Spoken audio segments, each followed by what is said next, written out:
एउटा सेन्जिबसँग प्रभाव पत्र निकाल्छ अनि मुझे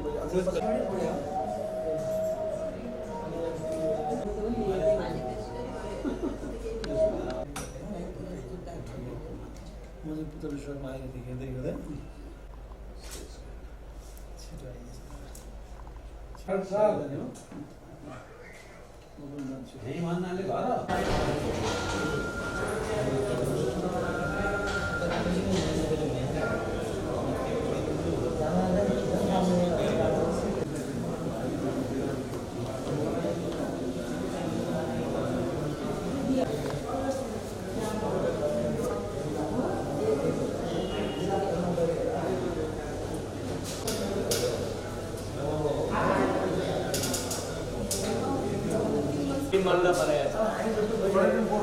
मलाई लेखेको छ मैले एसएमएस गर्दाखेरि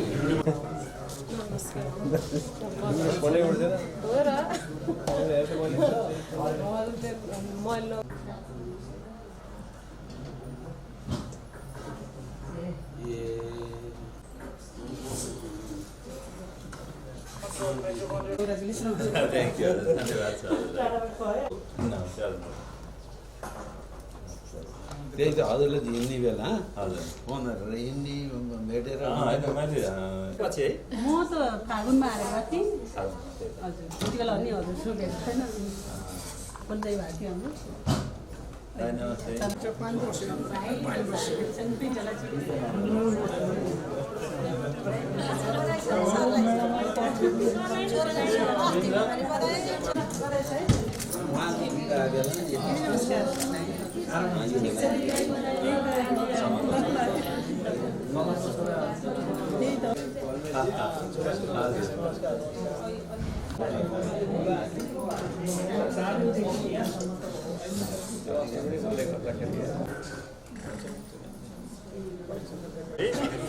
त्यहाँबाट नबोलाउने षड्यन्त्र भइसकेको थियो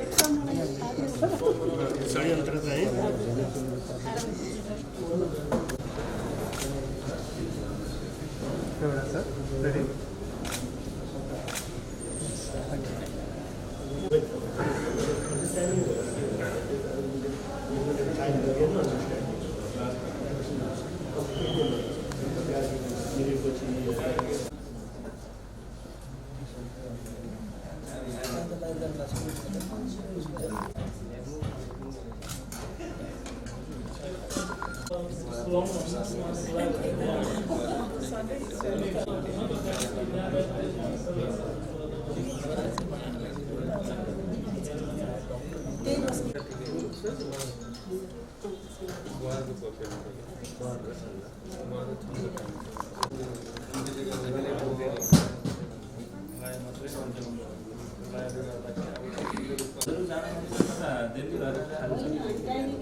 कस्तो वर्ष गर्मी अलि घट्या छ धेरै घटे जस्तो लाग्छ रेसिट गरेर हो कि पोहोर भन्दा अहिले एकदमै ठिकै लाग्छ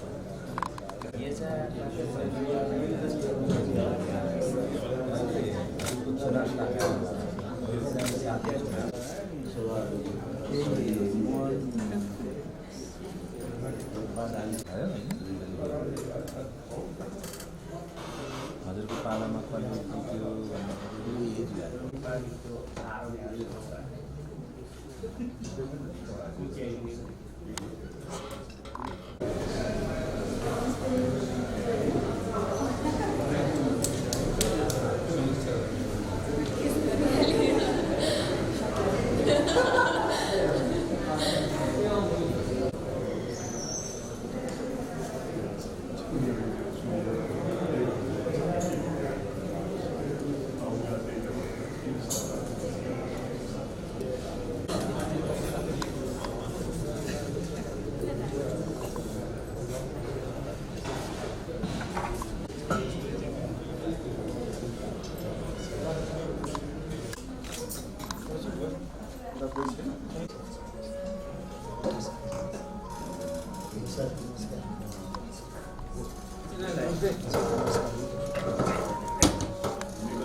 साहित्य कला मन्दिरले जहिले पनि अग्रजहरूलाई सम्मान र नयाँहरूलाई प्रोत्साहन गर्दै आएको छ।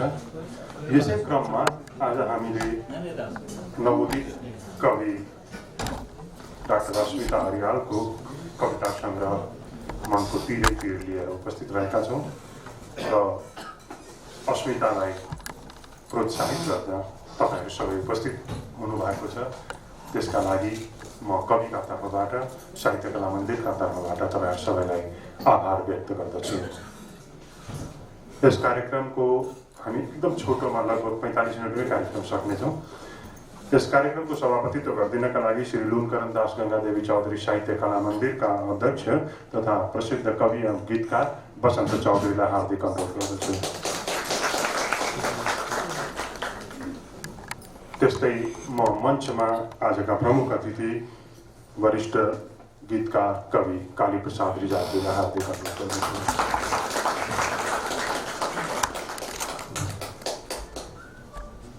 आजको यस सङ्ग्रहमाथि समीक्षा गरिदिनका लागि हामीले प्राध्यापक डाक्टर सावित्री कक्षपतिलाई अनुरोध गरेका थियौँ। उहाँ आइसक्नु भएको छ। उहाँलाई पनि मञ्च भाषण ग्रहण गरिदिनका लागि हार्दिक अनुरोध गर्दछु।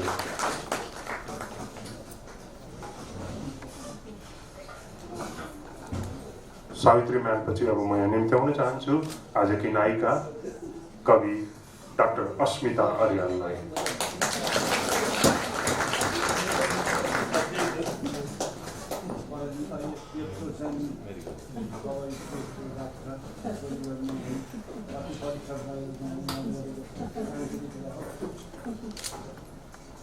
डाक्टर अस्मिता अर्यालको एउटा कविता छ यस सङ्ग्रहमा, खुसी।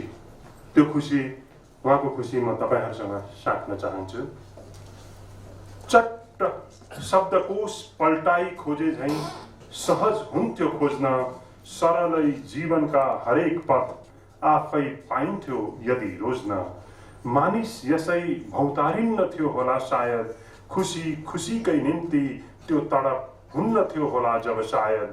मन्दिर परिषदमा 2 हात जोडी मागेर पाइने भए, 2-4 बिटा नोटका तिरेर सहजै मिल्ने भए, यो संसारमा कोही दुखी हुन्न थियो होला सायद।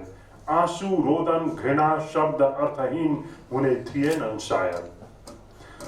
जीवनको म्याराथुनमा दौडेका प्रत्येक मानिसको खुसीको भोको छ। हर हालमा सङ्घर्ष गर्दै उसलाई खुसीको मुहान भेटाउने धोको छ। अफसोस ऊ अबोध छ, अबुझ छ, जुन खुसीको ऊ खोजीमा छ।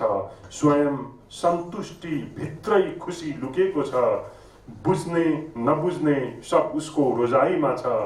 भिन्न परिवेश अनि भिन्न समूहमा खुसीको आफ्नै परिभाषा छ। जीवन सार्थकता हेतु अमूल्य मानिएको यसको प्राप्तिको अभिलाषा छ। हाँसेरै बिताउँ जीवन ईश्वरको देन हो, यो बुझ्नु जरुरी छ। मेटाउनु छ त केवल खुसी र सन्तुष्टि बीचको दूरी छ, त्यो मेटाउनु छ। मलाई एकजना समालोचकले यो कविताहरू पढेर भन्नुभयो, उमेरभन्दा अलि बढी जाने जस्तो लाग्यो कविले। यति कुरा बुझ्ने उमेर होइन, तर कविले त्यो कुराहरू बुझ्न सक्छ भन्ने कुरा मैले यो सानो कविता पढेर यहाँहरूलाई अनुरोध गरेँ। अब हामी कार्यक्रमलाई अगाडि बढाउँछौँ। सबैभन्दा पहिले हामी पुस्तकको लोकार्पण नै गरौँ। लोकार्पण गरिदिनका लागि मञ्चमा आसन सम्पूर्ण व्यक्तिहरूलाई म अनुरोध गर्दछु।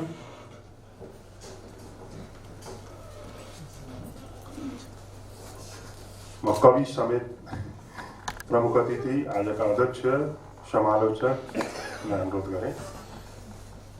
अस्मिता अर्यालका पिताजी र माताजी पनि यहाँ हुनुहुन्छ। एकनारायण अर्यालज्यू तथा माता श्रीमती मायादेवी अर्यालज्यूलाई म मञ्चमा आइदिनका लागि अनुरोध गर्दछु। यो महत्त्वपूर्ण समय हो छोरीका लागि र तपाईँहरूको आशीर्वाद चाहिन्छ।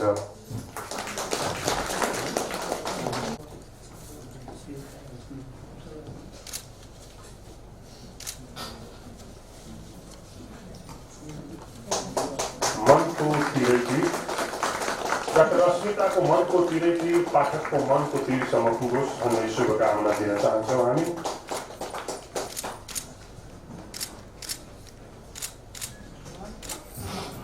म आभार व्यक्त गर्दछु। सभापति रञ्जन करमदास गङ्गादेवी चौधरी साहित्य कला मन्दिरबाट प्रकाशित भएको यो पुस्तक मेरो हातमा आइपुगेको छ र यस किताबमाथि केही भनाइ आफ्नो राखिदिनु पर्यो भन्ने सन्दर्भमा म केही कुराहरू यहाँसँग प्रस्तुत गर्न गइरहेको छु। अध्यक्ष बसन्त चौधरी, कालीप्रसाद दाई र स्रष्टा अस्मिता अर्याल। कस्तो हुँदो रहेछ भने किताब लेख्ने स्रष्टाले लेखिसकेपछि त्यो व्यक्तित्व हामी त एउटा ट्याग लगाइदिन्छौँ स्रष्टा भनेर, तर सामान्य रूपमा व्यक्तिलाई चिरफार गरी हेर्दाखेरि त्यो स्रष्टाको तहमा नरहँदो रहेछ, ऊ पाठकमा ओर्लिन्छ र पाठकमा ओर्लिसकेपछि उसलाई के लाग्छ, पटक पटक उसले आफूले पढ्छ र अनि प्रकाशनमा जान्छ र अरूले पनि यसमाथि के भनिदिए हुन्थ्यो, म कस्तो रहेछु, मेरो लेखन कस्तो रहेछ भनेर जान्न खोज्दो रहेछ र त्यही सन्दर्भमा सायद यो किताब प्रकाशन भइसकेपछि लोकार्पण गरेर साथीभाइको बिचमा लगेर छलफल गराएर विभिन्न अर्थहरू त्यो केलाएर आनन्दित हुने गर्दो रहेछ। यसरी म हेर्ने गर्छु र यो कविता पढिसकेपछि मलाई म पाठकलाई कस्तो लाग्यो त, म यसलाई समीक्षा पनि हो पारिभाषिक एउटा टेक्निकल साहित्यिक प्राविधिक शब्दमा चाहिँ भन्नुपर्दाखेरि म चाहिँ पाठक अनुभूति भन्न मन पराउँछु। मेरो अनुभूति कस्तो रह्यो किनभने मैले देखेको कुरा यहाँहरूले अर्कै देख्न सक्नुहुन्छ। यो साहित्य त एउटा यस्तो अमिबा हो, जसले जस्तो भयो त्यसरी हेर्न सक्छ। ऊ दुखी छ भने फुल पनि दुखी भइदिन्छ उसको लागि, सुखी छ भने यो पात पनि उसलाई उसको लागि रमाइलो हुन्छ।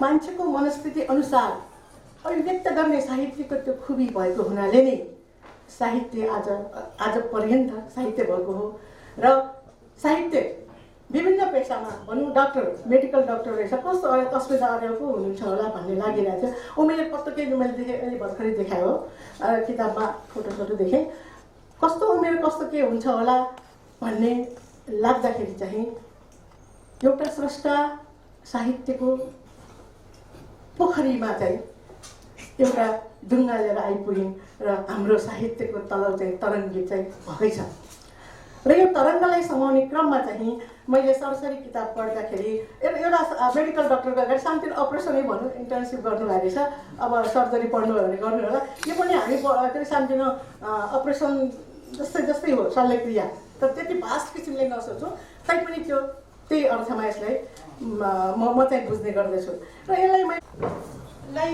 हेर्ने क्रममा मैले 4वटा आफ्नो अवधारणाहरू बनाएँ र त्यसमा लेखक को र उसको लेखकीयतालाई उसले कसरी अभिव्यक्त गरेको छ भन्ने सन्दर्भमा चाहिँ प्रवेश गर्दाखेरि कवि भएर कवि व्यक्तित्वमा उभिएको छ भने उसको अर्को एउटा दायित्व भनेको चिकित्सा क्षेत्रसँग सम्बन्धित मेडिकल डक्टर हुनुहुँदो रहेछ। यहाँ आउने नजाने न हो र त्यो शब्दलाई उहाँले लेख्नु हुँदाखेरि साहित्य अरूले लेखेको भए एउटा उपदेश जस्तो के थाहा छ उसलाई भन्ने लाग्थ्यो होला, तर त्यो गीतलाई तपाईँ एक्चुअली संस्करणमा ल्याउनु भयो भने गाइनोकोलोजिस्ट एउटा डक्टरले चाहिँ प्रस्तुत गराएर हजारौँ अझ कति होला बच्चाहरूलाई जन्म दिलाउने क्रममा चाहिँ उहाँ गरेको अवस्थामा कति मरे होला, कति आमा मरे होला, कति बच्चाहरू मरे होला, कति सफल उहाँले प्रसुति काम गर्नुभयो, मतलब त्यसमा जीवन गर्नुभयो होला। तर उहाँको आउने र जाने रित चाहिँ यस्तो हुँदो रहेछ भन्दाखेरि म निकै छोइएको हुन्छु। कसले भनेको, अरूले होइन, डक्टर फलाइजाले भन्ने सन्दर्भमा चाहिँ उहाँ पनि एउटा मेडिकल डक्टर भएको अवस्थामा स्थितिमा चाहिँ कति कोमल भएर कविता लेख्दो रहेछ। प्राविधिक भनेको अलिकति कडा हुन्छ, साइन्सको किताबहरू पढ्दा 2+2 4 2+2 3+3 6 भन्दै जान्छ, तर साहित्य चाहिँ कहिले जीवनलाई 2+2 1 मा झार्छ, कहिले -1 मा झार्छ, कहिले 2+2 40 पनि बनाइदिन्छ। मैले लागेको व्यक्तिले चाहिँ यसलाई कसरी लिएको रहेछ भन्ने सन्दर्भ मैले हेरेँ र त्यहाँ उहाँले अनि सरसरी हेर्दाखेरि उहाँले के भनेको रहेछ त अगाडि भनेन। मलाई किनभने भूमिका होइन लेखकको भनाइ पढ्न मन लाग्छ। बालकृष्ण समले प्रह्लाद नाटक लेख्दा भनेका छन्, प्रह्लाद नाटक त पौराणिक नाटक हो होइन, हिरण्यकशिपु र प्रह्लादको। तर उनले त्यहाँ भनेका छन्, मैले यो नाटक लेख्दाखेरि दोस्रो विश्वयुद्ध चलेको थियो जहाँ हिटलरले विश्वयुद्ध छेडेका थिए र त्यो पृष्ठभूमिलाई हेरेर त्यो प्रह्लाद पढ्दाखेरि प्रह्लाद भनेको एउटा सत्पात्र, हिरण्यकशिपु असत पात्र, हिरण्यकशिपु बराबर मतलब हिटलर बराबर राणा शासन यहाँका र प्रह्लाद भनेको सत्पात्र हामी जनता र असङ्ख्य विश्वका जनताहरू जो चाहिँ आफ्नो स्वावलम्बनमा राखेर अगाडि बढिरहेका हुन्छन् र त्यसरी त्यसलाई हामीले व्याख्या गर्न सक्ने स्थिति आउँछ। तर त्यस सन्दर्भमा चाहिँ यो लेखकले के भने रहेछ त यहाँ भनेर मैले उहाँको भूमिका हेर्ने र पक्कै पनि उमेरभन्दा अगाडि गएकै छ। मनोविज्ञानले भन्दो रहेछ 20 वर्षको उमेर भएको बच्चा छ भने कोहीको 25-30 वर्षको बुद्धि हुन्छ अरे, त्यही वर्गमा उहाँ पढ्नु हुँदो रहेछ। तर स्रष्टा जीवनमा हो कि अरूमा पनि हो, त्यो त अब जीवन बाँच्दै जाने क्रममा थाहा होला।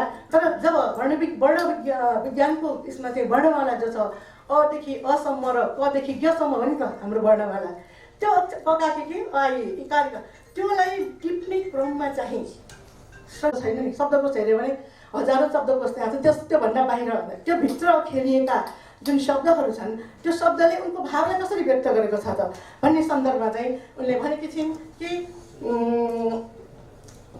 त्यो संवेदनशीलतामा जाँदाखेरि त्यो कवितालाई पढ्दाखेरि अघि सलब्जीले पनि पढ्नुभयो र त्यो कविता त्यस्तै कविताहरू पढ्दाखेरि चाहिँ त्यो मनभित्र संवेदनशीलता देखिन्छ। र हामी यहाँ म देखिरहेको छु अर्कै मनहरू छौँ, हामी सँगै साहित्य कार्यक्रममा भेट हुने मनहरू छैन हामी यहाँ। त्यसबाहेकका अन्य क्षेत्रहरूसँग संलग्न भएका मनहरू छौँ, आम पाठकको प्रतिनिधित्व गरिरहेको छौँ हामीले। र त्यो आम पाठकका बिच मैले भन्नुपर्दाखेरि उनको संवेदनशीलता, कारुणिकता र प्रेमी व्यक्तित्व, प्रेमी भनेको एउटा केटाले केटीलाई गर्ने प्रेमी भन्दा पनि मानवताप्रतिको प्रेमको प्रेमी व्यक्तित्वलाई चाहिँ यहाँ व्यक्त गरिएको छ। र विदेशमा त खेलाडीहरूले उपन्यास पढ्छन्, यी भारत टाढा जानु पर्दैन, भारतमा कलकत्ता त्यो यतातिर त्यहाँ उनीहरूले डक्टरहरूले पनि गीत सुन्छ, गजल सुन्छ, कार्यक्रमहरू भइरहेको छ। म्याडमहरू त जहाँ के अरे महावाणिज्य जुन के भन्नु उतैतिर हो थाहा हुन्छ, मलाई पनि असाध्यै रमाइलो लाग्यो है, हो कि होइन। मतलब भन्नु खोजेको के भने अरू व्यक्तित्व, अरू जीवन भएका, अरू जीवनमा लागेका डक्टर इन्जिनियर जोसुकैले पनि गीत सङ्गीत यो सुन्छ के। तर हामी कहाँ चाहिँ एउटा कमी के छौँ, आइसोलेटेड छौँ हामीहरू। डक्टर भएर डक्टरको भिड, साहित्यकार भने साहित्यकारको भिड, गजलकार छ भने गजलकारको मात्रै भिड, हामी चाहिँ मिक्स हुन सकिरहेको छैनौँ। र त्यो खेलाडीले पनि, ओलम्पिक खेल्ने खेलाडीले पनि राति गीत सुनेर सोध्छ, किनभने त्यसले ऊर्जा प्रदान गर्छ, शाश्वत कुरा। र त्यस सन्दर्भमा चाहिँ डाक्टर व्यक्तित्वको, मेडिकल डक्टर व्यक्तित्वको एउटा व्यक्तिले चाहिँ कविता लेख्दाखेरि उनी कता दार्शनिक जस्ता पनि देखिएका छन्। एकछिन व्यक्तिलाई पनि पर सारौँ, उमेरलाई पनि पर सारौँ, दार्शनिक कसरी देखिएका छन् भने उनले भनेका छन् कि यो कति समय हो मलाई, कलम पनि रोकियो तर कहिल्यै बन्द भएन, मेरा मोटा मेडिकलका किताबहरूका माझ ती साना बाँकी परेका कविताका पङ्क्तिहरू हराएका रहेछन्। अन्तत खोजेरै हिँडे, खोजेरै छाडे अनि तयार भयो यो कृति मनको तिरैतिर। बाल्यकालदेखि लेखिरहेको बाबुआमाले पनि मेडिकल पढ, मेडिकलतिर हाम्रो छ नि पढ भन्दाखेरि चाहेर पढ्यो, नचाहेर पढ्यो, पढिन् हो। र त्यो भित्र उनको संवेदनशीलता यति उग्र उसमा आएको रहेछ, तर त्यसलाई कहिले बन्द भयो, कहिले रोकियो, जाँच भयो, मेडिकलको जाँच आदि इत्यादि गरे हो। अनि भन्छन् खाली सादा पाना देख्ने बित्तिकै कता खल्तीको कलम आफै सल बोलाएको हुन्छ। ल वर्णबाट अक्षर टिपेर उनले वाक्य बनाउँदाखेरि कस्तो किसिमको भाषिक नृत्य भइरहेको छ। निसासिँदै मेरो कलम एकै नास बेगमा शब्दहरू ओकल्न थाल्छन्, मेरा मस्तिष्कका तरङ्गहरू स्वतः चल्मलाउन थाल्छन् अनि समुद्रको वेग झैँ भावनाका छालहरू यसरी दौडिन थाल्छन् मानौ म भित्रको साहित्य तृष्णा मेट्न आवेगमा आएका यी शब्दका छालहरूले मेरो मन मस्तिष्क आफ्नो अधीनमा राखेका छन्। भावनाका ओझेलमा पर्यो र त्यस्तो अवस्थामा म रचना गर्छु। अनि मैले सम्झेँ विलियम वर्ड्सवर्थले आजभन्दा 100 वर्षभन्दा अगाडि भनेको के हो त साहित्य भन्दाखेरि दिस इज लिटरेचर अथवा poetry is the spontaneous overflow of the powerful feeling. मलाई त्यो याद आयो। त्यो नरोकिएको अवस्थामा रोमान्टिसिजमले यसलाई समेट्छ कि तिमीले अब बाँधिनु पर्दैन, तिमीलाई जे आउँछ त्यो लेख भनेर संसारभरि नै रोमान्टिसिजमको विकास भयो उसको। र त्यसैसँग उनी भन्छन् कि यस मेरो सानो प्रयास हो। कस्तो रहेछ त अस्मिता, यस्तो रहेछ, ठिक छ, मैले बुझेको सानो प्रयास हो। र मानव वाक्य सुरु कसरी गरेको छ भने मानव खुसी र सन्तुष्टि खोज्ने दौडमा, हामी सबै त्यही दौडमा छौँ। खुसी र सन्तुष्टि खोज्ने दौडमा निकै सक्रिय देखिन्छ। यसै दौडमा मैले पनि खुसी भेटेँ लेखनमा। डक्टरको सर्टिफिकेट मलाई भेटेन, MBBS लगाएर त्यो गर्दा लाग्यो त्यो पनि, तर त्यो एउटा चक्काको एउटा पहिलाको थियो। तर यो पनि सन्तुष्टि र आत्मसन्तुष्टिको लागि लेख्ने गर्छ। जस्तै म सामाजिक परिवर्तनको लागि लेख्छु आदि इत्यादि भने तापनि अन्ततगत्ता चुरोमा चाहिँ त्यो आत्मसन्तुष्टिको लागि हुन्छ। किनभने ऊ यति तृप्त हुन्छ लेखिसकेपछि, यति आनन्दित हुन्छ। त्यो कुरा उसले भनेका छन् जो कुरा चाहिँ आजभन्दा 100, 200, 300, 400, 500 शताब्दीौँ अगाडिदेखि भनेका लेखकहरूले भनेका लेखकीयतासँग यो मिल्छ। र मैले जोड्न खोजेको कुरा के हो भन्दाखेरि आजको युगको 51 सालमा जन्मेकी एउटा स्रष्टा, 24-25 वर्षको स्रष्टाको लेखकीय अभिव्यक्ति र वर्षौँदेखि लिएर यहाँ हामीभन्दा धेरै सिनियर माधव घिमिरे आदि जति पनि हामी नाम लिन्छौँ, उहाँले भनेको लेखकीयताको जुन एउटा अनुभूति छ त्यसमा तात्विक फरक चाहिँ छैन। यो चाहिँ स्पन्टेनियस ओभरफ्लो नै हो। र त्यसमा टुङ्ग्याएकी छिन्। र यसरी हेर्दाखेरि साँच्चै नै कता दार्जिलिङ जस्तो देखिन्छ कि उनले खुसी र सन्तुष्टिको लागि मैले लेखेको हो। यो चाहिँ यसरी म दौडिन्छु, यस्तो गर्छु, उस्तो गन्थन केही लेखा छैन उनले। त्यो लेखकीयमा त अनैकनिक हुन्छ नि, केही लेखा छ ट्याक्क लेखेर उनले भनेको छन् म लेख्ने क्रममा चाहिँ मेरो लेख्दाखेरि मेरो स्थिति यस्तो हुन्छ, सबैको स्थिति हुन्छ उसमा चाहिँ। किनभने स्थिति त मानसिक एउटा उसमा वेदनामा हुन्छ कि उसले एकदम निकाल्नु, कसरी निकाल्नु, छटपटिन्छ। त्यो कविता एउटा तयार भएन भने त छटपटिन्छ, 2-3 दिनसम्म ऊ बोल्दै खान पनि मन लाग्दैन, कहाँ अड्किन्छ त्यो मात्रै निस्किन्छ। प्रसव वेदना सन्तान जन्माए जस्तै हुन्छ। र उसको एउटा सृजना, एउटा बच्चा पाइदिन्छ। र जब सामाजिकरण हुन्छ त्यो हाम्रो पनि हुन्छ। यसरी मैले लेखक र लेखकीयलाई हेरेँ। अस्मिता अर्यालको जुन एउटा लेखनको यात्रा छ, जुन जर्नी छ, त्यो यसरी देखियो। अब यो किताबमा के छ त भित्र भन्दाखेरि यो चाहिँ कविता सङ्ग्रह 88 पृष्ठमा फैलिएको छ। र आफै भूमिकामा उहाँले लेखकीयमा भन्नु 88 खण्ड क र खमा फैलिएको छ। अगाडि खण्डमा क र गीत र गजल छ, कविता र गजल, खण्ड खमा हाइकु छ। र कमा चाहिँ गीत गजलमा 51वटा कविताहरू छन् गजलसहित, र खमा चाहिँ 115वटा हाइकुहरू छन्। र यसमा चाहिँ उनी लेखक कसरी प्रस्तुत भएको छ त भन्दा मैले थाहा पाएको, मैले पढ्दा अनुभव गरेको चाहिँ उनी यो कविताको कुनै पनि कवितामा म पात्र आफै नै भोक्ता भएर प्रस्तुत हुन्छ। मलाई यस्तो चाहियो, मलाई यस्तो चाहियो, मलाई यस्तो भयो भनेर उनी चाहिँ एउटा द्रष्टा पात्र भएर हेरिरहेको छ। द्रष्टा पात्र हामी अनुभव गर्छौँ। द्रष्टा पात्र भएर हेरिरहेको अवस्थामा चाहिँ उनले चाहिँ मलाई मन परेको चाहिँ प्रिय पिपलको बोट है। यो प्रिय पिपलको बोटमा चाहिँ अलिकति भनौँ है, के लेखेकी छिन् भने यो चाहिँ यसमा चाहिँ प्रकृति प्रेम हो। यो हेर्नुहोस् है, लेखकले त्यो व्यक्त गर्दाखेरि तपाईँ हामीलाई लेखेको पिपलको बोट अहिले चिया खाने चल्ला हुन्छ, पिपलको बोट छ नि हो, बाहिरपट्टि पिपलको बोट हेऱ्यो। म त देवीको मन्दिर वरिपरि बस्छु, पिपलको बोट त्यो पुरानो शताब्दीमा अगाडिको। त्यो पिपलको बोटलाई एउटा स्रष्टाले कसरी हेर्छ, तपाईँ हामीले कसरी हेर्छ, आज सोमबारको दिन महिलाहरूले कसरी हेरे हो, अथवा अरू दिन कसरी हेर्छौँ, शनिबारको दिन कसरी हेर्छौँ, विविध कुराहरू छन् नि। त्यसमा स्रष्टाले लेखकले कसरी हेरेको छ भने मलाई असाध्यै मन पर्यो। सुरुमा हेर्ने पहिला उनले पिपलको बोटलाई स्टार्ट गरिदियो कि रोमान्टिक प्रकृति प्रेमको कविता भन्छु म यसलाई। रोमान्टिक कविता हो। सानका साथ हर मन्दिरको आँगनीमा दोबाटो गोरेटो अनि भरिया बिसाउने चौतारीमा शीतल पवनको वेग छर्दै स्वयं पवित्रताको बिजुल फुक्दै आत्मसम्मानका साथ वर्षौँदेखि उभिरहेको त्यो प्रिय पिपलको बोट। सरसरी एउटा साइन्सको विद्यार्थीले भन्ने जस्तै र तब हामी घुम्दै जाँदाखेरि चौतारीमा बसौँ न भनेर एउटा त्यो पिपलको बोटलाई अनुभूत गरे जस्तै एउटा वर्णन भयो र त्यसपछि उनी अलि सूक्ष्म रूपमा भित्र छिरिसकेपछि एउटा नारीको कल्पना गरेर उनले भन्छन् त्यो प्रिय पिपलको जो युवतीको हातका छनछन गर्दै नाडी नाप्ने सुन्दर चुडा झैँ हावाको वेगसँगै लहराउँदै ती झपक्कै ठाकिएका पातहरू सङ्गीत रच्दै स्वयं आफै मधुर कण्ठगीत गर्दै त्यही बोटमा हुर्किरहेका त्यो पन्छीका बच्चाका निम्ति एउटै गीत गाइरहेछ।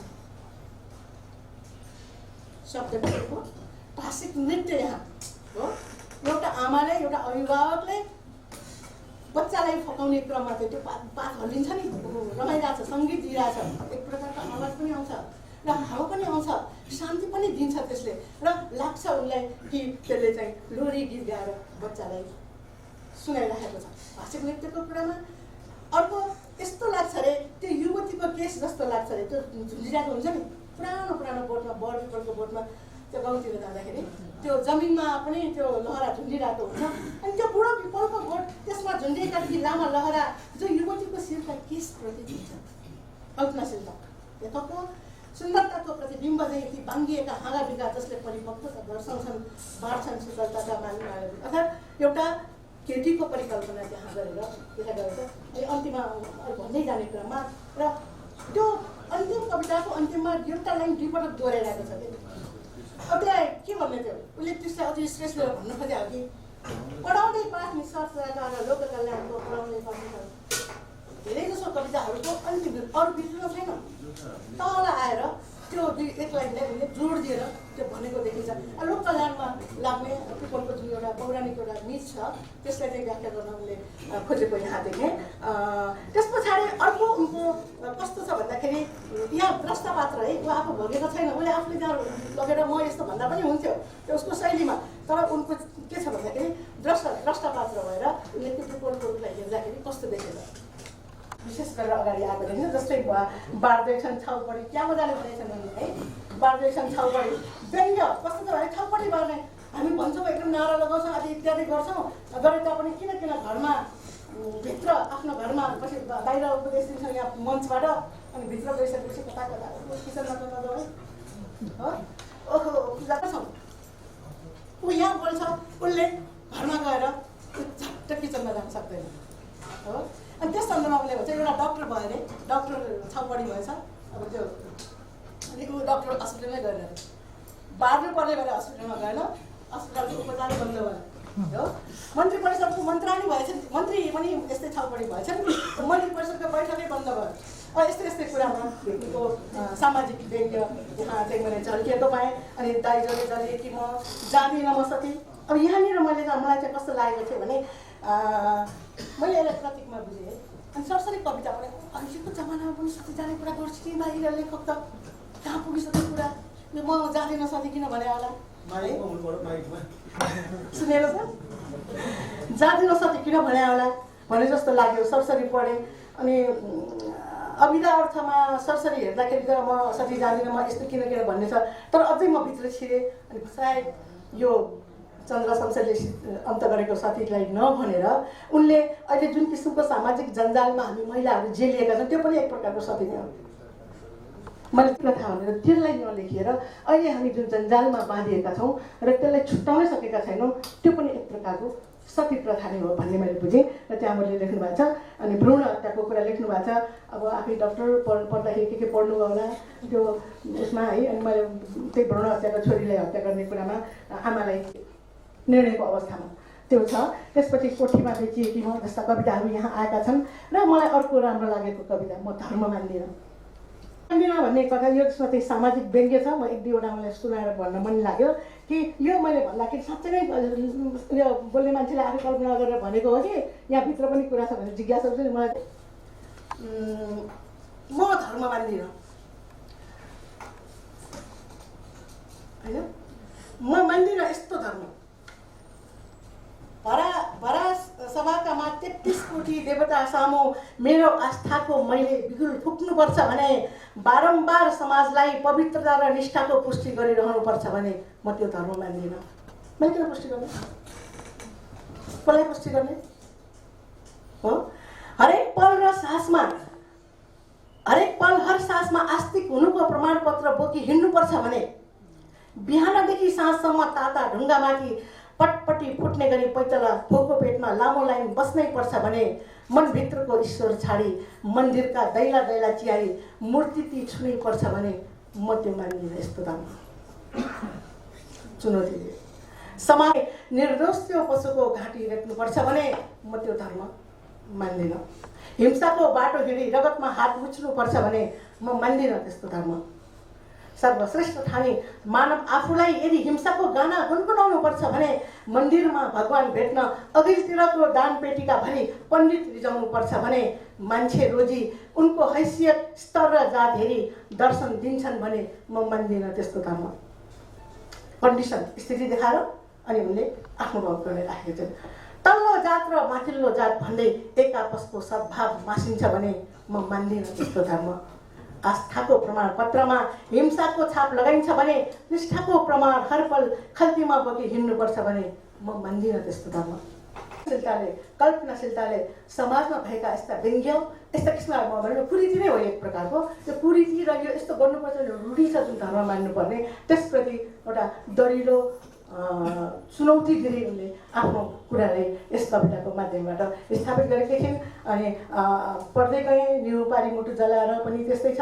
अभागी डाक्टरमा अब यहाँ के रहेछ यहाँनिर अलिक दार्शनिक देखिएकी थिइन् कि डाक्टरले त आफ्नो प्राविधिक ज्ञान विज्ञानले दिएको प्राविधिक ज्ञानले ब्लड जाँच पिसाब जाँच दिशा जाँच यो जाँच यो गरिसकेपछि निकाल्ने प्रमाणको आधारमा उसले रोगको डायग्नोसिस गरिसकेपछि औषधि उपचार गर्छ।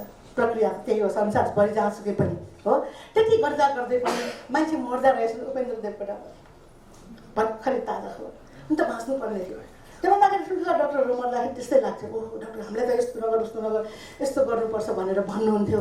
तर उहाँहरूले पनि यो निर्वाह त गरेकै हुनुहुन्थ्यो होला। तर भयो मैले र हिजो अस्ति हाम्रो आँखा आलै छ उपेन्द्र देवकोटालाई। अर्थात् त्यो सन्दर्भमा म डाक्टर यति निरीह छु त्यो बेडमा मैले गर्न सक्ने जति मैले गरेँ तर उसलाई मैले बचाउन सकिनँ भन्ने सन्दर्भमा चाहिँ उनले बडो मिठोसँग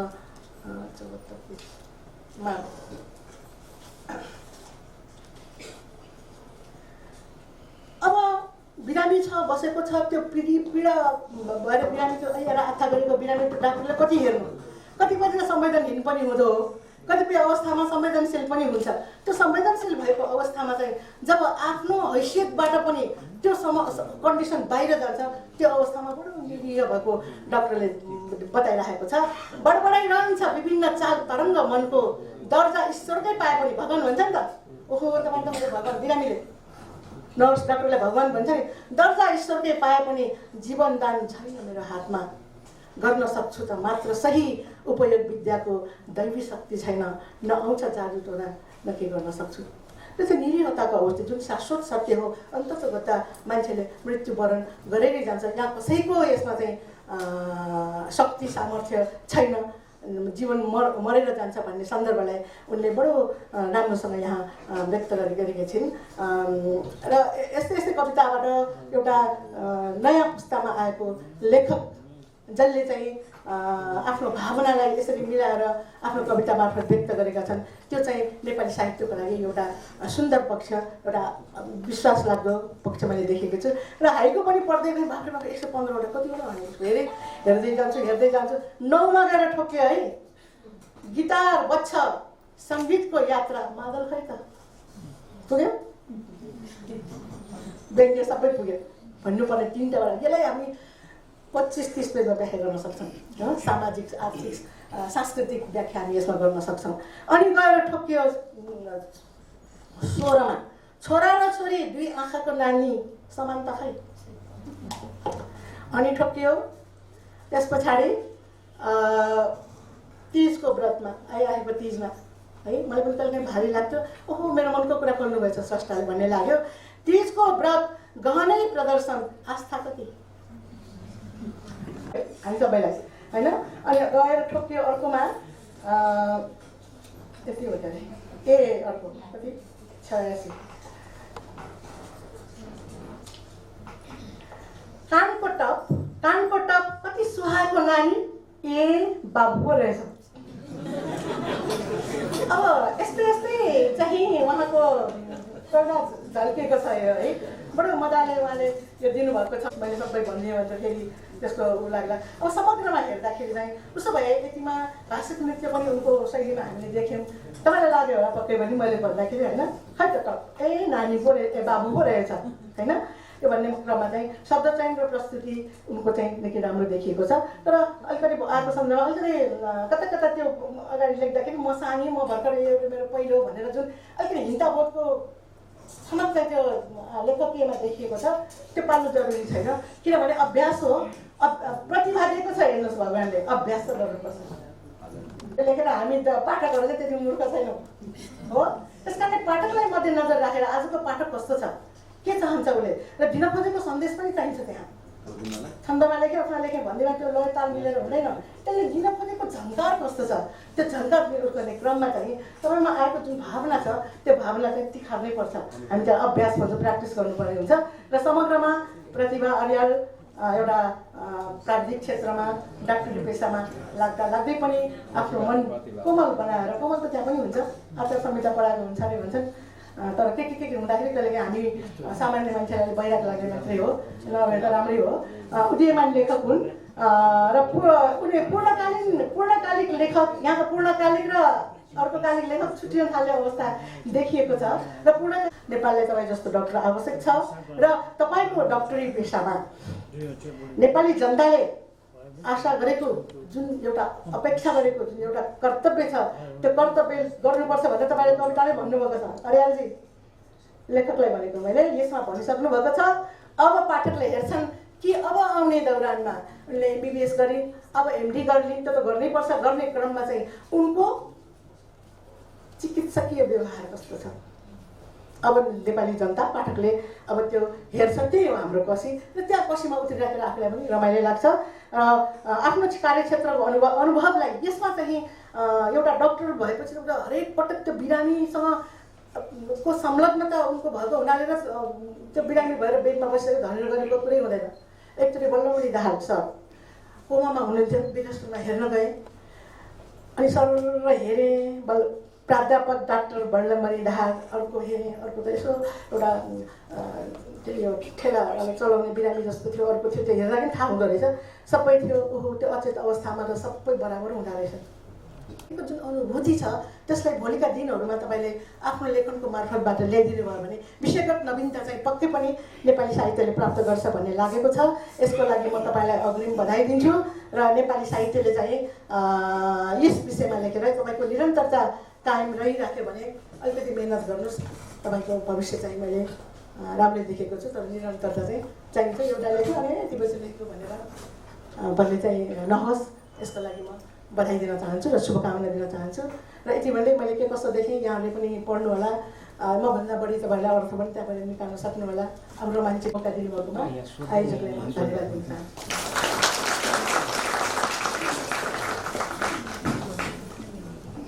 आभार व्यक्त गर्दछु डाक्टर सावित्री कक्षपतिलाई।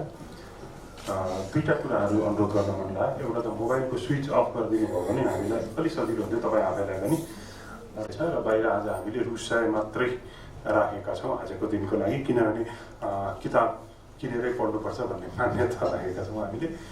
बाँड्न सकिन्थ्यो यतिकै, तर त्यो पैसाले कुनै च्यारिटी गर्न सकिन्छ भन्ने उद्देश्य हो। त्यसमा तपाईँहरू सहभागी भइदिनुहुन्छ। र अब म यहाँ निम्त्याउन चाहन्छु आजकी कवि डाक्टर अस्मिता अर्याललाई आफ्ना दुईटा कविता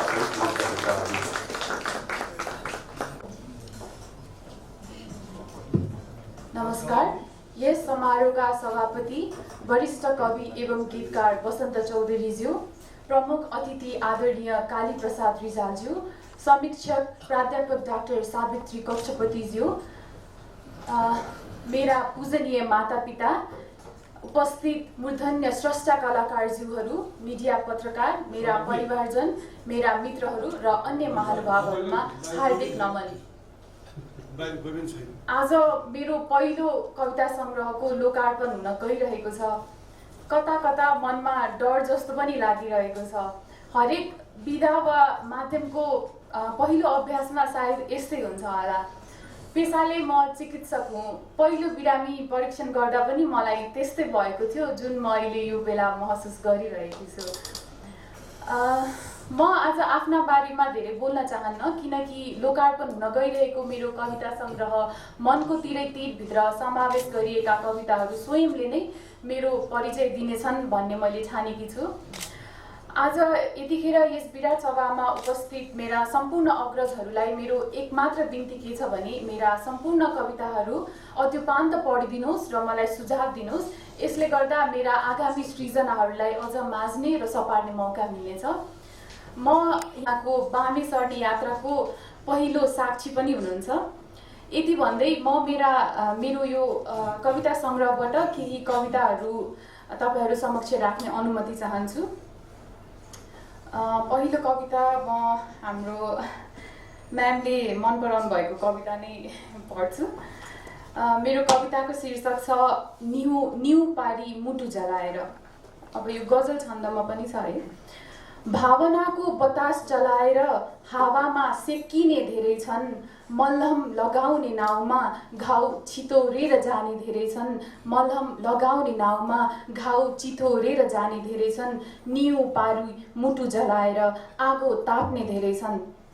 छल कपटको संसार यो खुट्टा तानातानको खेलमा डुबाएर आँसुको सागरमा आफू माथि तैरिने धेरै छन्।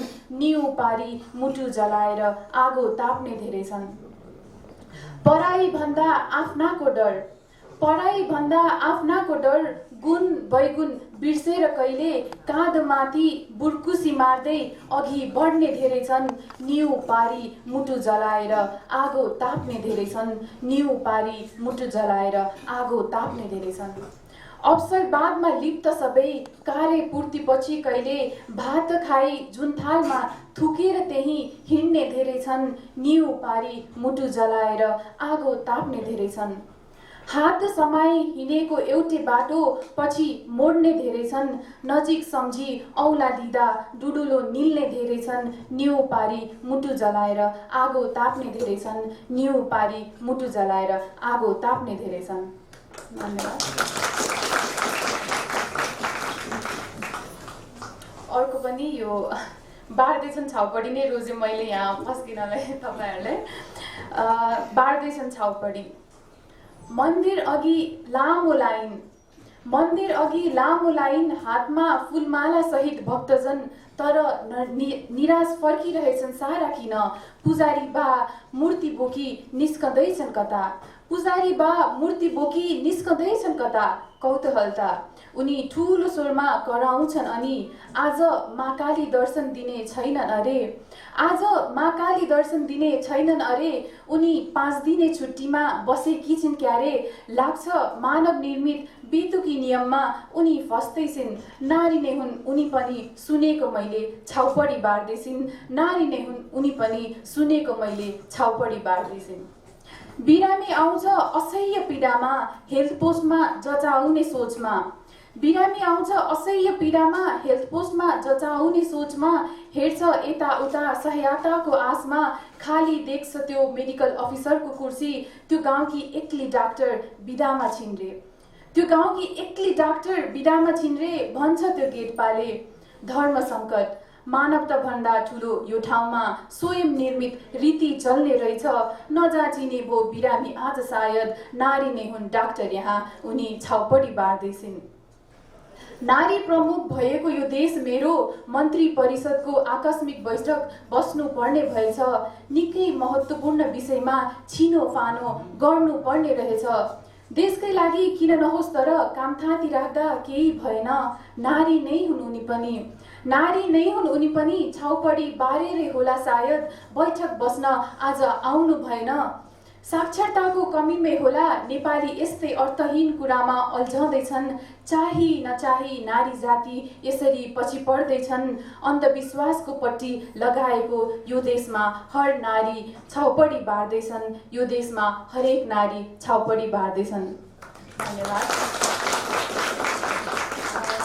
यहाँहरूप्रति आभार प्रकट गर्दै बिदा हुन चाहन्छु र जाँदा जाँदै वरिष्ठ कवि एवं गीतकार कालीप्रसाद रिजालज्यूप्रति म आजीवन आभारी रहनेछु।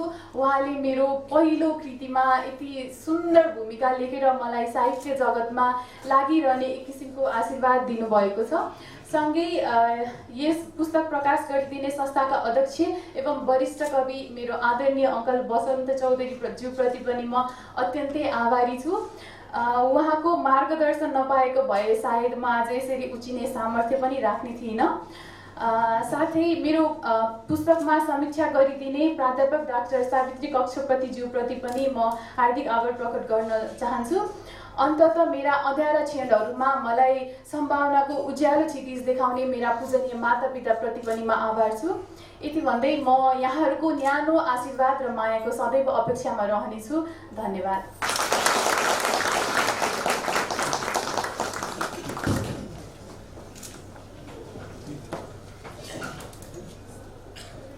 कवि डाक्टर अस्मिता आर्याललाई हार्दिक धन्यवाद ज्ञापन गर्दै अब यहाँ आफ्नो मन्तव्यका लागि म विशिष्ट कवि एवं गीतकार आजको यस कार्यक्रमका प्रमुख अतिथि श्री कालीप्रसाद रिजालज्यूलाई हार्दिक अनुरोध गर्दछु।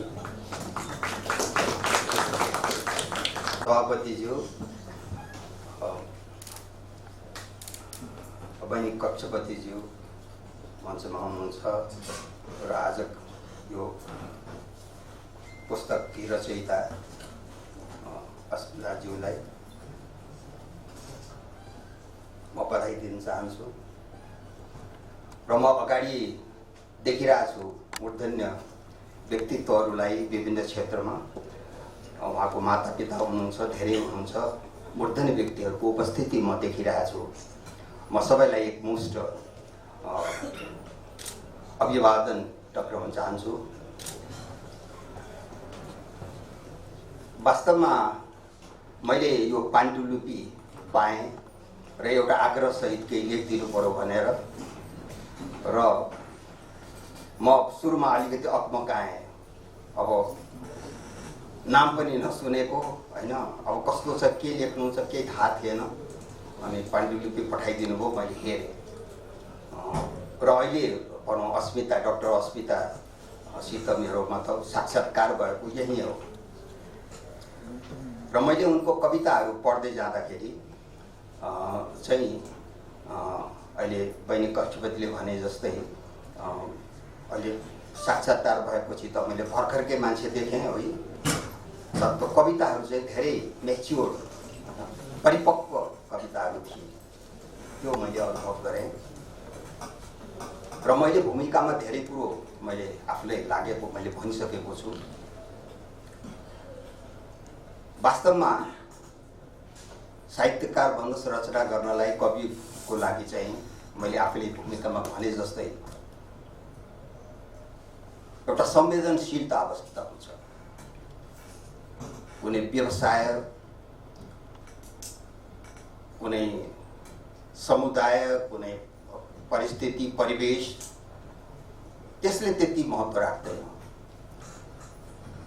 सबभन्दा महत्त्वपूर्ण कुरा तपाईभित्र संवेदनशीलता हुनुपर्छ।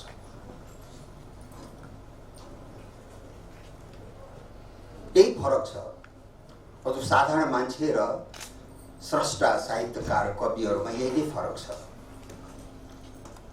साधारण व्यक्तिहरूलाई धेरै कुराहरू उनीहरूले साधारण सम्झिन्छन्। यो देखिने चिज हो, यस्तै हो, यही त हो, अब यो हुने कुरा हो, या के हो उसको। अब कोही अब कसैको मतलब बिरामी देख्यो भने अथवा कसैको मृत्यु देख्यो भने पनि अब उसको दिन आएछ, दिन आएपछि यस्तै भनेर चित्त बुझाउँछ। तर एउटा साहित्यिक हृदय भएको मान्छेले चित्त बुझाउँदैन, उसलाई पीडा हुन्छ, मनमा छटपटी उत्पन्न हुन्छ। त्यही हो एउटा साहित्यकारको विशेषता भनेको।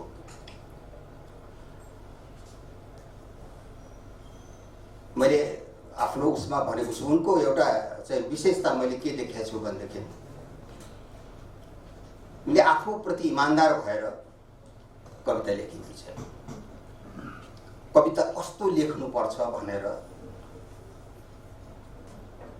त्यसलाई सोचेर अथवा कविताका गुणहरू तपाईँहरूले अब समालोचकहरूले देखेको पाउनुहुनेछ, यस्तो हुनुपर्छ भनेर त्यो विचार गरेर होइन। उसलाई मनमा लागेको कुरा जस्तो आयो उनले आफूले प्रकट गरेको छ। आफूप्रतिको इमान्दारी। र अर्को कुरो चाहिँ के त भनेदेखि उनी आफू भएर आफ्नो कविता लेखेकी छन्। उनी आफूलाई सबै बनाएर सबैको कविता लेखेकी छन्। त्यसैले उनको कविता पढ्दाखेरि कुनै हामी सबैले सोच्दछौँ कि हो त यो त हो, हामीले पनि अनुभव गरेको कुरा हो, यो हामीले पनि सोचेको कुरा हो यो भन्ने किसिमको लाग्दछ। त्यो एउटा ठुलो विशेषता हो। मलाई लाग्छ कविता लेख्नको लागि अथवा साहित्य रचना गर्नुको लागि एउटा असल व्यक्ति हुनु पनि आवश्यक छ।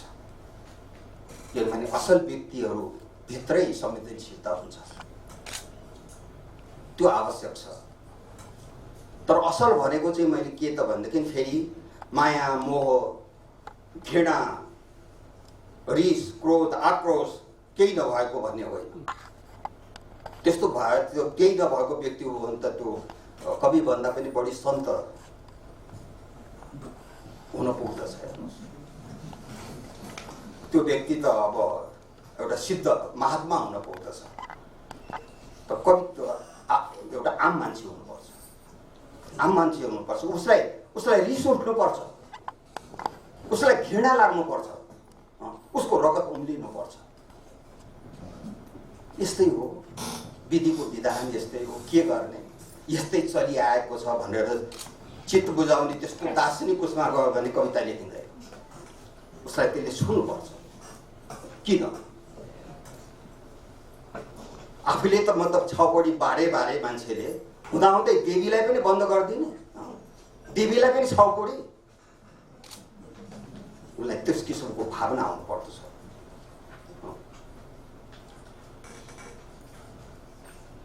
अब खुसी केही विषयमा उनले भनेकी छिन्। खुसी भन्ने कुरा बाहिरबाट किनेर ल्याउने चिज होइन। खुसी भन्ने कुरा अरू कसैले दिने कुरा होइन। खुसी आफूभित्रै हुन्छ, आफूबाटै त्यसलाई निकाल्नु पर्दछ।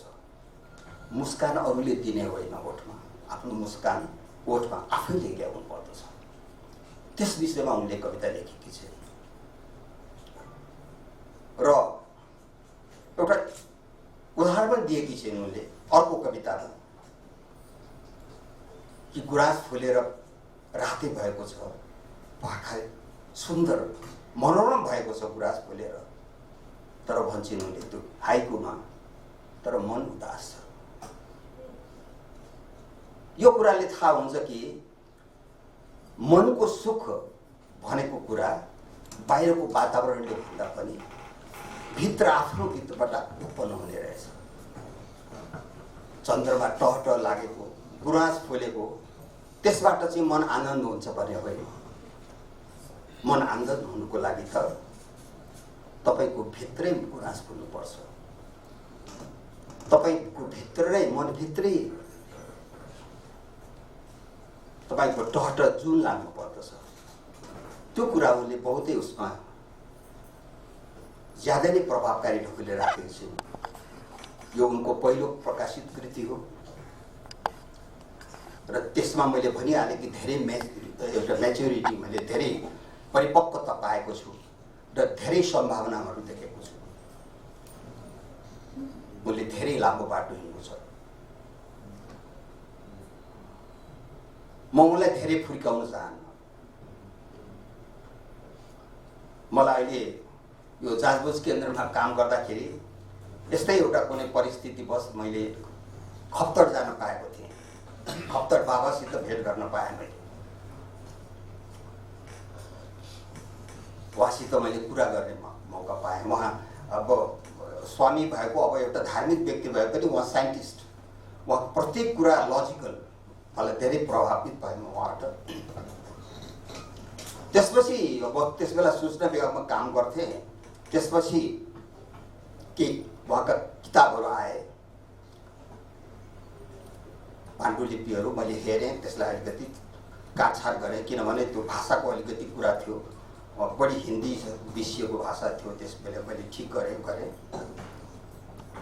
आउनुभयो वनकाली, यो तपाईँको पशुपति पछाडि, त्यहाँ बस्नुभयो, त्यहाँ एउटा आश्रम छ, त्यहाँ बस्नुभयो।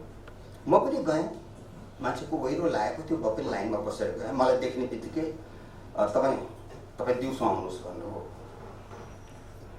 म दिउँसो गएँ, दिउँसो गएर मैले भनेपछि अनि कस्तो भयो, मैले प्रकाशित गरेको थियो किताब भनेर भने मैले।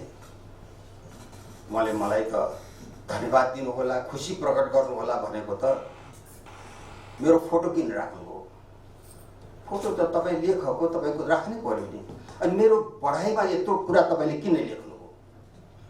मैले भने तपाईँले यत्रो विचार विज्ञान लेख्नु भएको छ, स्वास्थ्य विज्ञान लेख्नु भएको छ, साइन्टिफिक कति कुराहरू दिनुभएको छ, त्यसमा त फेरि म प्रकाशको दृष्टिकोणले तपाईँलाई गरेको। अनि उहाँले पछि भनेपछि मैले थाहा पाएँ उहाँले के भन्नुभयो भने, हेर्नुहोस्, मान्छेलाई बिगार्ने दुईटा कुराले हो, एउटा गालीले, एउटा तालीले। र गालीले भन्दा पनि प्रशंसाले धेरै मान्छेलाई बिगार्छ। ठुल्ठुला ऋषि मुनिहरू, उहाँले इक्जाम्पल दिनुभयो, फलानो ऋषि, फलानो ऋषि, फलानो ऋषि, उसको पछि गएर पतन भयो। के कारणले? दम भयो। सबले वाह वाह वाह भनिदिएपछि त म त के नभएँ, म त अब ठुलो लोकमा पुगेँ, म ज्ञानको भण्डार भएँ भन्ने भएपछि उहाँ तल खस्नु। त्यो एउटा ठुलो शिक्षा भयो मेरो लागि। मलाई धेरै नै लाग्यो, त्यो व्यवहारिक दृष्टिकोणले धेरै लाग्यो। धेरै मान्छेहरू आलोचना र गालीले भन्दा पनि प्रशंसाले बिग्रिएका छन्। चाहियोभन्दा बढी प्रशंसा हुने बित्तिकै बिचैमा मेरो यात्रा रोकिएको छ। म त के न भएँ, म त एउटा यो युगको एउटा प्रतिनिधित्व गर्ने व्यक्ति भएँ। म यो दम आएपछि सिद्धियो। त्यसैले म अस्पिताललाई भन्छु, लामो बाटो जान्नु छ, तपाईँले धेरै गर्नु छ। मैले लेखेको छु, कविता धेरै राम्रा छन्, धेरै मार्मिक छन्। उहाँसित भेटेर मलाई थाहा भयो कि यो उमेरमा उहाँले यस्तो कविता कसरी लेख्न सक्नुभयो। तर पनि म के भन्छु भनेदेखि, आजको अहिले तपाईँलाई मैले भूमिकामा पनि प्रशंसा गरेको छु, यहाँ पनि धेरै प्रशंसा छु। त्यसलाई सामान्य रूपमा लिनु होला। तपाईँले चाहिँ आफूभित्र चाहिँ के राख्नु छ भनेदेखि, मैले केही गरेकै छैन, गर्न अझ बाँकी छ, र त्यसले तपाईँलाई सधैँ घचघचाइरहेको छ, निरन्तरता दिनेछ। कलम नरोक्नुहोस्, लेखिरहनुहोस्।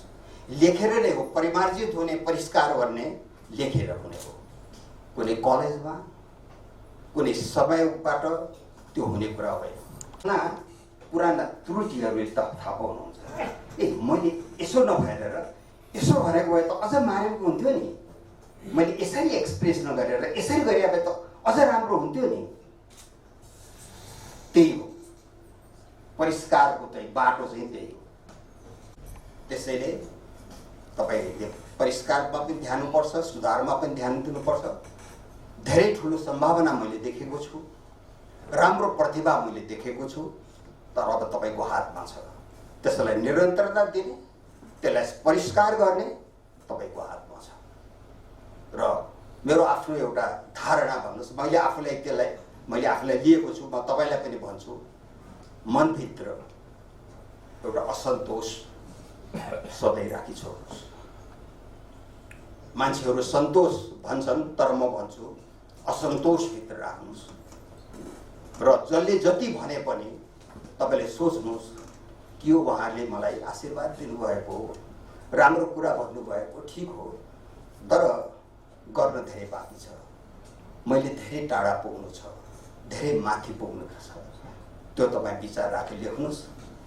मैले तपाईँमा एउटा राम्रो प्रतिभा देखेको छु, राम्रो सम्भावना देखेको छु।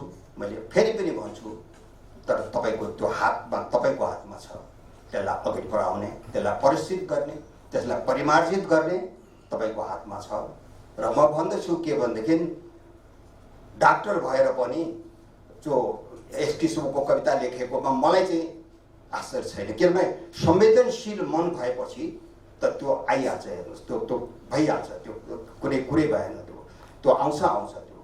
किनभनेदेखि अब कतिपय डाक्टरहरूलाई आउँदैन, कतिपय मान्छेहरूलाई आउँदैन, त्यो भिन्दै कुरा हो। तर तपाईँलाई त छुन्छ, किनभने कसैको मृत्यु हुँदाखेरि उसको आशीर्वाद, उसको आमाको आशीर्वादको पनि मृत्यु हुन्छ, उसको आस्थाको पनि मृत्यु हुन्छ, उसले पुजेको देवताको पनि मृत्यु हुन्छ।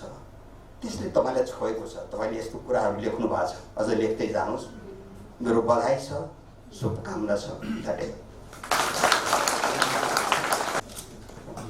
कालिदाका आशीर्वचनका लागि र समीक्षात्मक वक्तव्यका लागि हार्दिक आभार व्यक्त गर्दछु। र अब हामी कार्यक्रमको अन्त्यतिर आइपुगेका छौँ र अन्त्यमा यस कार्यक्रमका अध्यक्ष, साहित्य कला मन्दिरका पनि अध्यक्ष, कवि, गीतकार बसन्त चौधरीज्यूलाई आफ्नो मन्तव्यसहित सभा विसर्जनका लागि अनुरोध गर्दछु।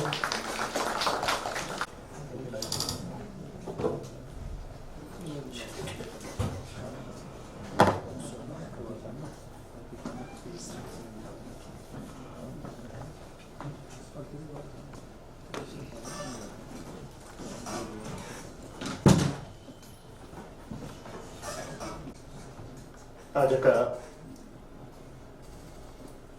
प्रमुख अतिथि वरिष्ठ कवि, गीतकार एवं मेरा आदर्श श्री कालीप्रसाद रिजालज्यू, समीक्षक प्राध्यापक आदरणीय भाउजू सावित्री कक्षपतिज्यू, आज की नायिका डाक्टर अस्मिता, मेरा पत्रकार मित्रहरू, यस प्रेक्षालयमा उपस्थित साहित्य साधक तथा विशिष्ट सर्जकज्यूहरू, दर्शक दीर्घामा आसीन भद्र महिला एवं सज्जनवृन्द, सर्वप्रथम म यहाँहरू सबैमा स्वागत अभिनन्दन गर्दछु। साथै हाम्रा प्रमुख अतिथिज्यूले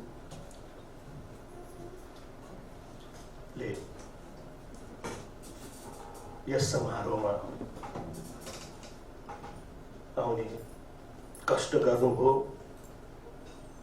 साथै यस पुस्तकको भूमिका पनि लेखिदिनु भएकोमा म उहाँप्रति विशेष आभारी छु। त्यस्तै सावित्री भाउजू आफ्नो व्यस्ततम समयबाट पनि केही समय निकालेर उपस्थित भई अस्मितालाई मार्गदर्शन गरिदिनुभयो, त्यसका लागि पनि म उहाँप्रति हार्दिक ऋणी रहेको जानकारी गराउन चाहन्छु। आज यस प्रेक्षालयमा उपस्थित यत्रो ठुलो उपस्थिति, त्यो पनि प्रतिकूल मौसमका बावजुद पनि यहाँहरू आइदिनुभयो, हाम्रो लागि अत्यन्त प्रेरणाको विषय हो। कुनै पनि सृजना, त्यो चाहे आख्यान होस्, निबन्ध होस् या कविता, त्यसले समकालीनतालाई सम्बोधन गर्नै पर्छ। यसले कालान्तरमा कविता लेख्दाको समय कस्तो थियो भन्ने कुराको जानकारी गराउँछ। साथसाथै कविताको शिल्पी र शैली पनि आफैमा एउटा महत्त्वपूर्ण र अपरिहार्य पक्ष हो। तर त्यो शिल्प र शैलीले स्रष्टालाई मौलिक परिचय र निजत्व बोध गराउँछ। यस्तो कलात्मक शैली र शिल्पमा अभिव्यक्त हुने समकालीन सोचले साहित्यलाई सम्पन्न गराउँछ। डाक्टर अस्मिताको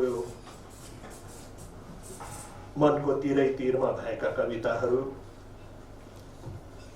पढिसकेपछि मलाई पनि लाग्यो आजको पुस्ताको विचार उनीहरूको भावना र अभिष्टलाई बुझ्न धेरै परिश्रम गरिरहनु पर्दैन।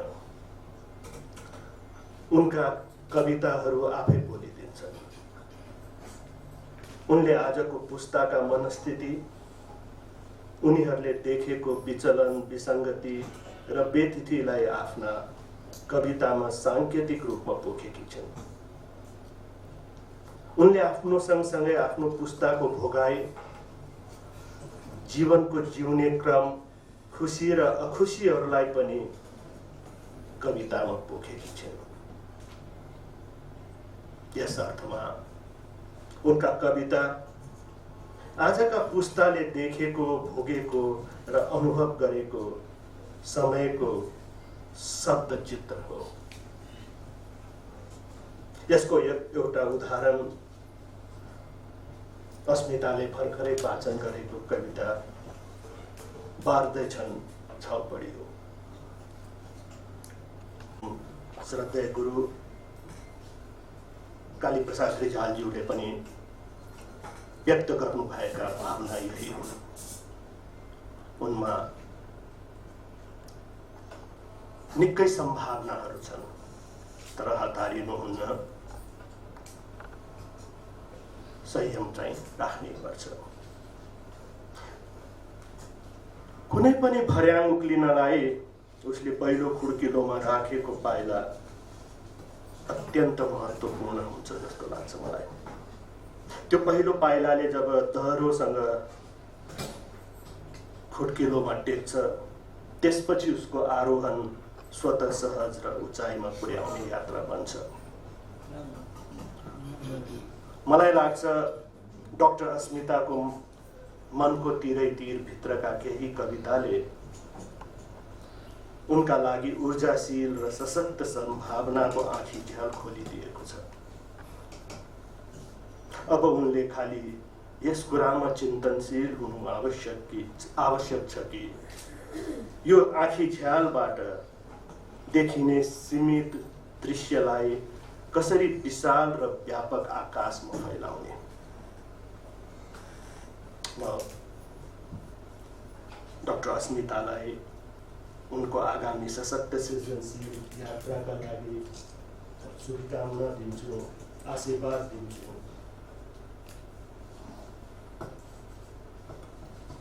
र यहाँहरू सबैको कृपापूर्ण उपस्थितिका लागि आत्मिक आभार अर्पण गर्दै आफ्नो यो छोटो मन्तव्यका साथ आजको सभा समापन भएको जानकारी गराउँछु। साथै पुनः यहाँको उपस्थितिका लागि हार्दिक आभार व्यक्त गर्दछु।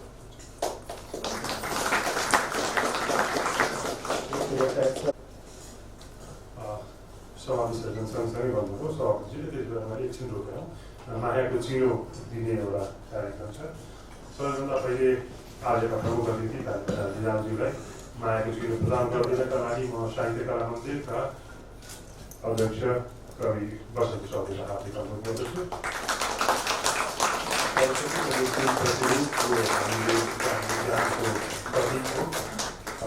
र त्यस्तै अब तपाईँहरू डाक्टर सावित्री कक्षा दिदीलाई,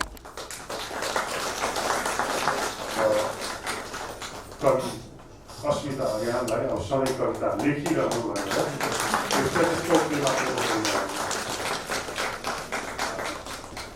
सामूहिक तस्बिर र त्यसपछि हजुरहरूलाई चियापानका लागि पनि अनुरोध गर्दछु। र अध्यक्षजीले समाप्त भएको अनौपचारिक कुराकानी गर्दै चिया खाने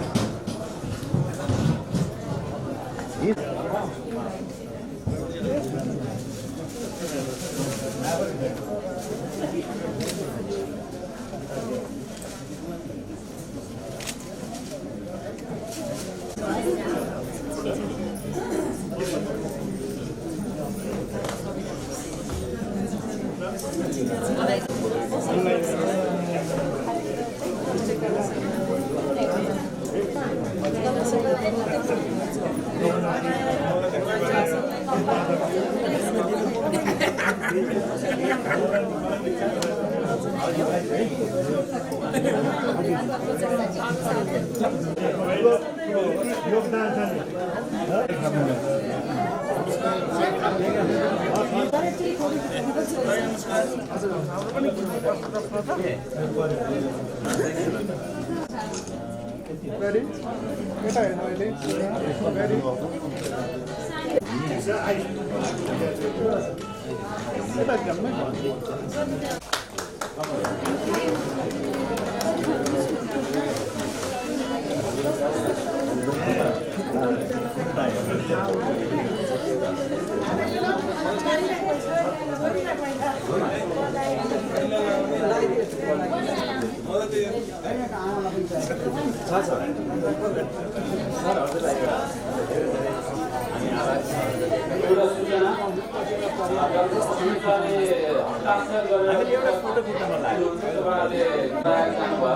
माला लगाइदिनु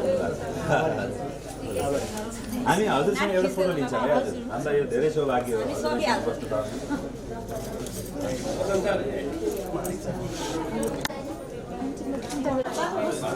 हजुर भाइ हजुर यहाँ यति कभर गरिदिनु होला है ओके रेडी सर रेडी त्यो क्यामेरा पनि दिनुहोस्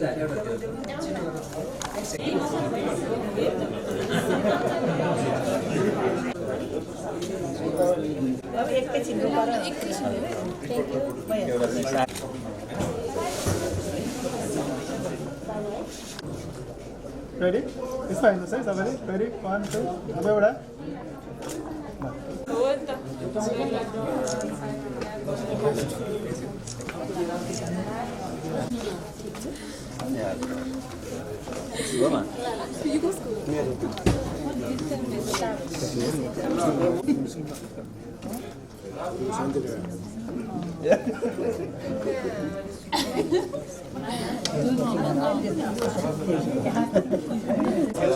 धेरै धन्यवाद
When do you